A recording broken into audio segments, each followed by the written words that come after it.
আপনি কিভাবে জিব্রাইল আলাইহিসসালামের নাম বলেন, কিভাবে উচ্চারণ করেন তার নাম?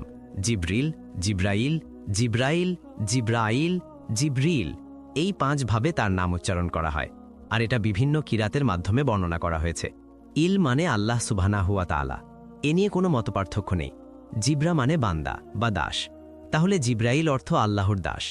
রাসূল সাল্লাল্লাহু আলাইহি ওয়াসাল্লাম এবং আল্লাহ সুবহানাহু ওয়া তাআলা কিভাবে তাকে সম্বোধন করতেন, এটা আসলে একটা মজার বিষয়। সবচেয়ে কমন যে বিষয়টি আপনি পাবেন তা হলো রূহ, স্পিরিট, শব্দটি আত্মা। আল্লাহ তাকে বলেন আর রুহুল কুদুস, পবিত্র আত্মা। আল্লাহ বলেন আর রুহুল আমিন, বিশ্বাসী আত্মা। আল্লাহ বলেন রুহানা, আমাদের আত্মা। আল্লাহ তাকে আরও ডাকেন রাসূলুন কারীম, সম্মানিত বার্তাবাহক।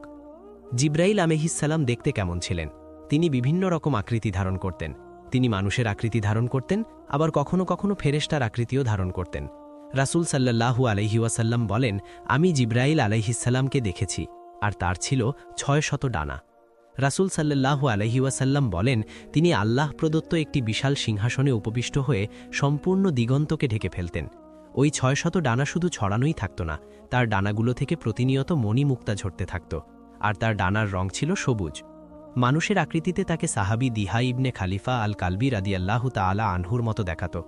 জিব্রাইল আলাইহিসসালাম রাসূল সাল্লাল্লাহু আলাইহি ওয়াসাল্লামের নিকট এসে বললেন, হে মোহাম্মদ, 5টি উপদেশ দিচ্ছি আপনাকে।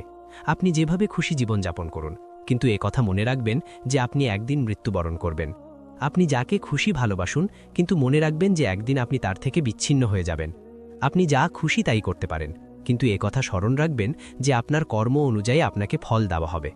জেনে রাখুন, একজন বিশ্বাসীর জন্য সত্যিকারের আভিজাত্য রাত্রিবেলা নামাজে দাঁড়ানোর মাঝে, আর তার প্রকৃত মর্যাদা আত্মনির্ভরশীলতার মাঝে। নিজেকে মানুষের প্রয়োজন থেকে মুক্ত রাখার চেষ্টা করুন। নবীজির ইন্তেকালের সময় জিব্রাইল আলাইহিসসালাম এসে তাকে একটি বিষয় পছন্দ করতে বললেন। হয় আপনি আপনার সাহাবীদের সাথে থাকবেন এবং সুন্দরভাবে জীবনযাপন করবেন, অথবা আপনি সর্বোচ্চ আল্লাহর সান্নিধ্যে থাকবেন। রাসূল বললেন, বাল রাফিকিল আলা, হে আল্লাহ, আমি সর্বোচ্চ বন্ধুর সান্নিধ্য চাই।